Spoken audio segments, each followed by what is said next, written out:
ഇപ്പോൾ പ്രത്യേകിച്ച് നമ്മൾ റമദാനിൽ തുടങ്ങിയ നന്മകൾ റമദാൻ 30-ന് അവസാനിപ്പിക്കേണ്ടതില്ല.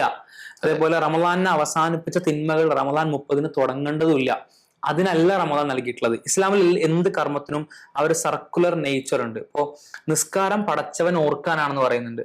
ആ ഓർക്കൽ എന്ന് പറഞ്ഞാൽ നിസ്കാരത്തിൽ മാത്രമല്ല, അടുത്ത നിസ്കാരം വരെയാണ്. ആ നിസ്കാരം കൊണ്ട് പടച്ചവൻ ഓർത്തു, ശേഷം പടച്ചവനെ മറന്നു പോകുമ്പോഴേക്ക് അടുത്ത നിസ്കാരം വരും. അതാണ് ഇസ്ലാമിന്റെ പ്രത്യേകത. അപ്പൊ ഓർമ്മ എന്ന് പറഞ്ഞാൽ പെട്ടെന്ന് പോകുന്നതാണ്. അപ്പൊ അതുകൊണ്ട് അടുത്തടുത്ത് നിസ്കാരങ്ങൾ വെച്ചു. സുബഹി കഴിഞ്ഞു, പടച്ചവന്റെ ദിക്ർ പോകുമ്പോഴേക്ക് ളുഹർ വരും, അതിനുശേഷം ദിക്ർ പോകുമ്പോഴേക്ക് അസർ, മഗ്രിബ്, ഇശ അങ്ങനെ വരും. അതേപോലെ റമദാൻ എന്ന് പറഞ്ഞാൽ ശീലങ്ങൾ ഉണ്ടാക്കാനാണ്. അപ്പൊ റമദാനിൽ ഒരു ശീലം നമ്മൾ ഉണ്ടാക്കി, ആ ശീലം നമ്മുടെ ജീവിതത്തിൽ നിന്ന് പോകുമ്പോഴേക്ക് അടുത്ത റമദാൻ വരണം. അത് പോകുമ്പോഴേക്കായിരിക്കും അടുത്ത റമദാൻ വരേണ്ടത്. നേരെ മനസ്സിൽ നമുക്ക് പറഞ്ഞാൽ ഷവ്വാലിൽ തന്നെ ആ ശീലങ്ങൾ പോയി പോവാണ്. അത് ഷവ്വാൽ നമ്മൾ വേണമെന്ന് വെച്ച് നിർത്തുകയാണ്.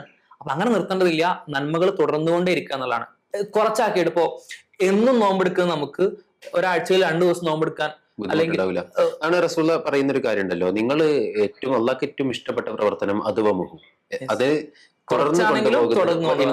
തുടർന്ന് കൊണ്ടുപോകുന്നത് പതിവായി വരുന്നത് ഇങ്ങനത്തെ പ്രവർത്തനങ്ങളാണ് അള്ളാഹുവിന് ഏറ്റവും കൂടുതൽ ഇഷ്ടമായിട്ടുള്ളത് എന്നാണ്. അതും കൂടുതൽ ശ്രദ്ധിക്കേണ്ടതുണ്ട്. അപ്പം ഈ റമദാൻ മാസത്തിന്റെ ഭാഗമായിട്ട് നമ്മൾ തന്നെ സ്വയം ആലോചിക്കേണ്ടതാണ്, എന്റേതിലേക്ക് പതിവാക്കാവുന്ന നന്മകൾ ഏതെങ്കിലും കടന്നു വന്നിട്ടുണ്ടോ?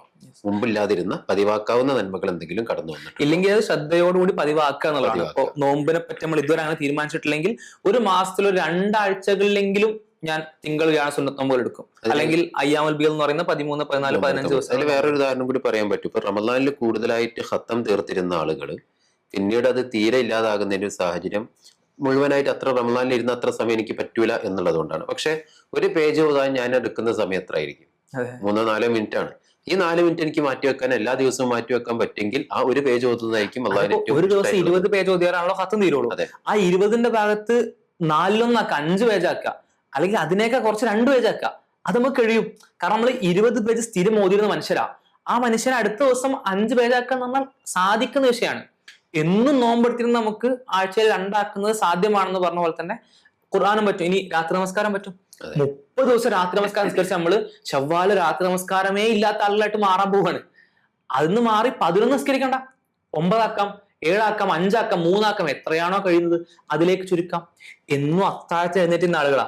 അതേ എഴുന്നേൽക്കൽ കുറച്ച് വൈകിയാലും കുഴപ്പമില്ല. പ്രത്യേകിച്ച് ഈ ഒരു ഏപ്രിൽ മെയ് ഒക്കെ സമയത്തൊക്കെ അങ്ങനെ വരുന്ന സമയത്ത് സുബഹി നമസ്കാരത്തിന്റെ സമയം ഒന്നുകൂടി കുറച്ച് വൈകിട്ടാണ് വരുന്നത്. പിന്നെ കുറച്ച് കഴിയുമ്പോൾ കൊണ്ട് കയറി വരുള്ളൂ. അപ്പൊ അവിടെ നമ്മൾ ആലോചിക്കേണ്ടത് എന്താ അറിയോ, നമ്മൾക്ക് നന്മകളുടെ ഒരു പ്ലാനിങ് ഈ സമയത്ത് ഉണ്ടായിരിക്കണം. ഞാൻ എന്റെ സമയം, എന്റെ ഉറക്കം ഒരു 5 മണിക്ക് എണീച്ചാൽ എനിക്ക് ഒരു വേള തഹജ്ജുദ് ലഭിക്കും എന്നുള്ളൊരു അവസ്ഥ. നമുക്കത് 30 ദിവസം ശീലമായി കഴിഞ്ഞു. നമുക്കിനി 5:22 ഇപ്പോ കോഴിക്കോട് പ്രകാരം സമയം, ബാങ്കിന്റെ സമയം. 5:04 എഴുന്നേൽക്കണം നമ്മൾ മൊത്തത്തിൽ അത്താഴം കാര്യമാണ്. അത് വേണ്ട 5 മണിക്ക് അല്ലെങ്കിൽ 5:05 എഴുന്നേറ്റാലും ബാക്കി 17 മിനിറ്റ് ഉണ്ട്. അതിൽ 3 റക്അത്ത് നിങ്ങൾ തഹജ്ജുദ് പറ്റും, സാധിക്കും.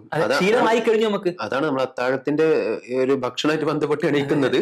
ആ ദിവസങ്ങൾ, ഇനിയുള്ള ദിവസങ്ങൾ നമസ്കാരമായിട്ട് ബന്ധപ്പെട്ട് ആകുമ്പോൾ ഈ പ്രവർത്തനങ്ങൾ സ്വീകരിച്ചു എന്നും എനിക്കൊരു തുടർച്ച കിട്ടി എന്നൊക്കെയുള്ള ഒരു ചിന്തയിലേക്ക് പോവുകയാണ്. അടുത്തൊരു ചിന്ത ഞാൻ മനസ്സിലാക്കുന്നത്, ഈ തടസ്സങ്ങൾ എന്താണെന്നുള്ളത് ആലോചിക്കണം. നമ്മൾ തിരിച്ചു പോകാനുള്ള തടസ്സങ്ങൾ. ഇപ്പൊ നമ്മൾ തന്നെ ആലോചിച്ച് നോക്കുക, ഈ റമദാൻ അവസാനിക്കുന്ന ആ സമയത്ത് നമ്മളിലേക്ക് വന്നിട്ടുള്ള വാർത്തകളിൽ ഒന്ന് ഇലക്ഷന്റെ വാർത്തകളാണ്. തഖ്വ പൂർത്തീകരിക്കപ്പെടുന്നത് സ്വഭാവത്തിന്റെ പൂർത്തീകരണത്തിലൂടെയാണ്. ഈമാനിന്റെ പൂർത്തീകരണം ഉണ്ടാവുന്നത് റസൂലുള്ളാഹി ഒരു ഹദീസിൽ പറയുന്നുണ്ടല്ലോ, നിങ്ങളിൽ ഏറ്റവും നല്ലവൻ ഈമാൻ പൂർത്തീകരിക്കപ്പെട്ടവനാരാ, വഹാസിനുക്കും അഖ്ലാഖ, നിങ്ങളുടെ സ്വഭാവം നല്ലതായവനാണ്. അപ്പൊ ഈ റമദാനിന്റെ നല്ല സ്വഭാവമായിട്ട് റമദാനിൽ നിന്ന് ഏകദേശം മാർച്ച് 20-ന് നമ്മൾ പെരുന്നാൾ ആഘോഷിക്കുകയാണ്. ഈ ദിവസം നമ്മൾ ആഘോഷിക്കുകയാണ്.